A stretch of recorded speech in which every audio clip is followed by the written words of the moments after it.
love to yap to y'all, okay, and give y'all good book recs. So can't blame me for that. Hello. Welcome back to my channel. My name is Bailey and I like to read a little bit, if you have not gathered. Today, we are going to be going over my June wrap up and my, I almost said February TBR. Bailey, we are not in February, girlfriend. My July TBR. So it is actually June 27th right now.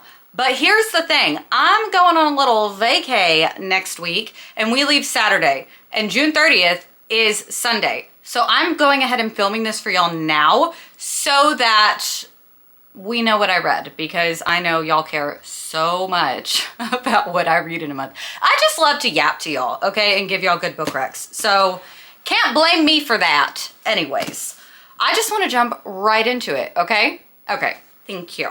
Thank you so much. So I started out the month reading the Marionette series. It's not a trilogy. There's 4 books, Bailey. Can you count? Obviously not. Anyways, I read the Marionette series by Kate Wismer.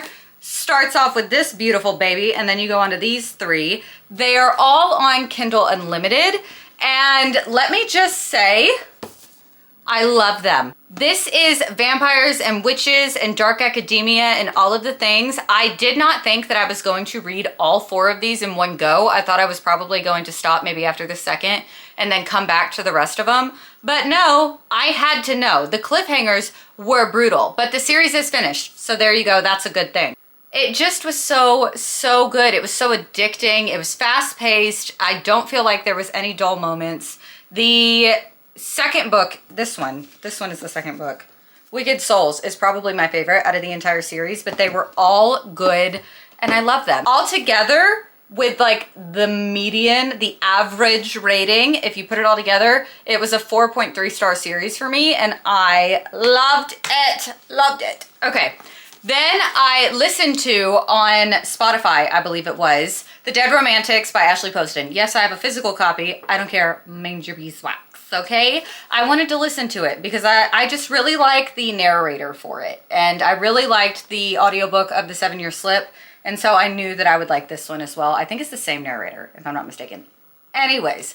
My favorite thing about Ashley Poston is that she does modern worlds, but sprinkles in just a little bit of magic, right? So in this one, our FMC can see ghosts, okay? And I just thought that was super cool. She doesn't believe in love, and a ghost helps her believe in love again. She's also a ghostwriter, so obviously it's for the reader girlies. We love that. And this was just a really fun read. I actually got goosebumps at one point listening to the audiobook of this. Her family owns a funeral home. And so it is a little bit morbid and it's centered around grief in some ways. So I really related to it and I really loved it. Obviously, I have some trauma that I should probably talk to my therapist about.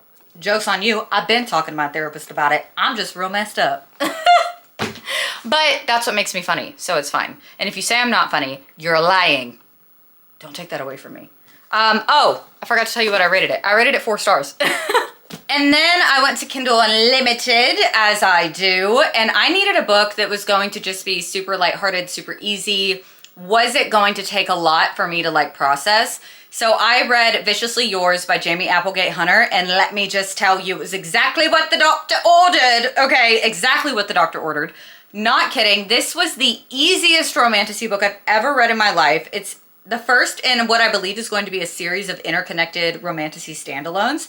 And it was so spicy. There was little to no world building. It was about a fae who can't cross the border to get to his mate, who happens to be a human on the other side of the border, until he's 25. So he writes her letters and she's a little grumpy. She's an orphan, you know, the vibes. But it was just spicy. It was really, really spicy. I really enjoyed this book. I rated it 3.5 stars because it wasn't groundbreaking, but it also wasn't bad, you know? And then I went back and forth between Audible and physical for this one, but I read Leather and Lark by Bryn Weaver, the highly anticipated book 2 to Butcher and Blackbird. And let me just tell you, I went into this book thinking I was going to be obsessed with Lachlan. Okay, I loved the bits and pieces we got of him in the last book, and I really did love him. I really did. The only qualm that I have with this book is that I felt like there could have been a little bit more deeper wise. I don't know. It wasn't the same as Butcher and Blackbird, and I didn't expect it to be the exact same,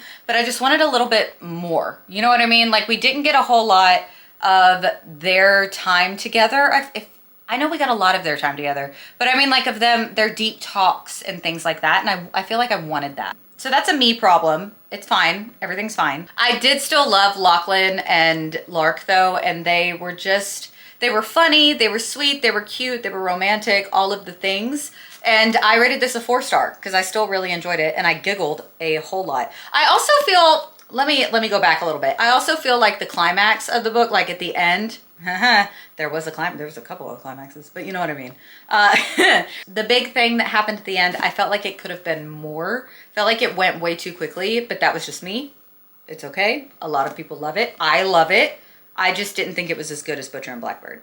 4 stars. And then I read All My Love by Morgan Elizabeth. I really enjoyed this one, okay? I'm used to Morgan Elizabeth having like funny little silly rom-coms with a little bit of deeper content in it, you know, that kind of thing. But this one, I knew that it was a rock star, like Noah Kahn-coded romance, and that it was small town and second chance and all that. Did not expect to cry. And cry I did, okay? This is her best book yet, in my opinion. I adored it. Obviously, you need a good Morgan Elizabeth book for a palate cleanser. At least that's what I will read her books for, or sometimes if I just want to giggle.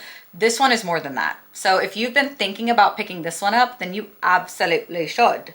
I rated this 4 stars. Then I read Savor It by Tara DeWitt. The reason I picked this up is because I saw that it was about a chef, and I wanted to know if said chef could eat. And eat he did, okay? It wasn't overly spicy, but it was like spicy enough. You know what I mean? Like you're gonna answer me, yeah, I know what you mean. I do that every time. But this is about a chef from New York City who is kind of feeling lost, and you know, things have changed very quickly for him. He came into custody of his niece because his sister passed away, and his boss sends him to this new location to kind of get his mojo back, right? And it's in this small town where he meets the FMC, and she is small town, but she is okay with being small town. You know, a lot of books will have like women that just want more for themselves, and that's great. But this book really emphasizes the point that it's okay to be content and happy with the life that you have instead of going out and just having to get more. And I really loved that. You know, it was just a cutesy summer romance and really easy to read. It was funny. It was quirky, you know, that kind of thing. I rated this a 3.5, a 3.5. And then I was scrolling on Spotify for a new audiobook. Yeah. And I, as y'all know, am a romance girly. Okay, it doesn't matter what genre it is, except for horror. I will never read horror. I'm so sorry, I'm a scary girly. No, thank you. I don't want to be sleeping with the lights on. My husband would not go for that. Anyways, but I read things with romance in it. And so imagine my surprise whenever my thumb somehow clicked download on Never Lie by Frida McFadden. Yeah, I listened to it and I really enjoyed it. And now I understand why people say Frida is just so easy to consume, because she is like, her writing is so fast paced. It's easy to understand. There's no craziness about it. You're not like, wait. I mean, you are like, wait, because of the plot twist, but like, it's just easy, okay? It's bingeable, it's fast, it's quick. You get the point. And I really liked Never Lie. I'm not going to tell you about it because I think you should go in blind. Trust the process. 3.5 stars. I am filming this in June, and I'm going on vacation, and the 30th is Sunday, and I won't be able to film this with all of my books in front of me. So I'm reading 2 books right now. I'm listening to one on audio, but the physical one I'm reading is so good. It is Idol by Kristen Callahan, and nobody has ever told me about this book, and I don't understand why, because it is so good. I love a rock star romance, and I feel like the main reason I love rock star romances is because they seem to be a little bit more deep because of music. This one is very, very good. I think it's in 4 to 4.5 star territory for me. I'm really, really enjoying it, and I don't think I know where the story is going to go. So this one literally starts out, the MMC, he wrecks his motorcycle into the FMC's yard, and she's grumpy and he is sunshine, okay? And we love that. But he looks grumpy and she looks sunshine, but it's actually the opposite. He wrecks his bike, drunk as a skunk, passes out on her lawn. she comes out there and she's like, get the hell off my lawn, and like sprays him really hard with the water hose, and he's like, you know, whatever, doing the thing, like sputtering on water. And he has throw up all over him, all of that. Well, he proceeds to strip down to the buff and follow her because she's being an asshole. And then he also proceeds to then barf all over her and pass out again. And she feels bad, so she takes him inside, bathes him. Also forgot to mention, he is a super, super famous lead singer to the world's most famous rock band in this book. And she has no idea who he is. She knows his music, but she has no idea who he is. And she's just being an asshole, and he is loving it. So I'm really liking this book. I think it's going to be a 4.4 or 4.5 star book. And I'm also listening to Ward D by Frida McFadden. I guess I'm in my Frida era, you guys. I don't know. And I'm really enjoying it. I think I'm liking this one more than I liked Never Lie, which is shocking because this one's spookier and I'm not a spooky book girly. Literally have no idea where it's going. I have my theories, but I don't think they're right. I'm literally just thinking about the most off the wall shit so that I can try to see if that is the correct way that this is going, because I feel like after reading a Frida book, I'm like, well, she's gonna throw something at me that I don't really know. So yeah, that's where we're going with that. So that is 12 books. 12 books in the month of June. Wow. This is actually my best reading month of the year so far, and I'm very, very proud of myself for really like not doom scrolling as much and, you know, reading more, because I love to read. So, and the doom scrolling with ADHD really kind of gets out of hand. That's what I read in June. Now let's get into what I plan to read for the month of July. I found them. I have 6 books on my July TBR. This is actually my hopefuls list. Said it before, I'll say it again. I don't know if I'll get to all these this month, but I'm hoping to. So we're gonna put them on here. If I don't get to them, it's not the end of the world. Starting out with, you can't see that, A Confidence of Wildflower. Speak the words, Bailey. A Confidence of Wildflowers by Makalia Smeltzer, okay? Very excited to cry. I have seen people crying about this book over and over and over and over, and it's been on my shelf for a little while now. I think I got it in April when I went to visit KC. And yeah, I'm excited to cry. Plus, I've read a Makalia Smeltzer book before, and I liked it. It was very like I was sucked into it. It wasn't my favorite storyline, but I still liked it. That was, I don't remember what the name of that book was. I'm so sorry. Anyways, but yeah, I hope to read this one in July. And then we've got Blood and Steel by Helen Schwerer. This has been on my TBR for so long, and I feel like I've talked about it a lot, wanting to read it a lot, so I'm actually going to do it this month. I don't care. My brain needs to get on track, okay? It needs to listen up, you know?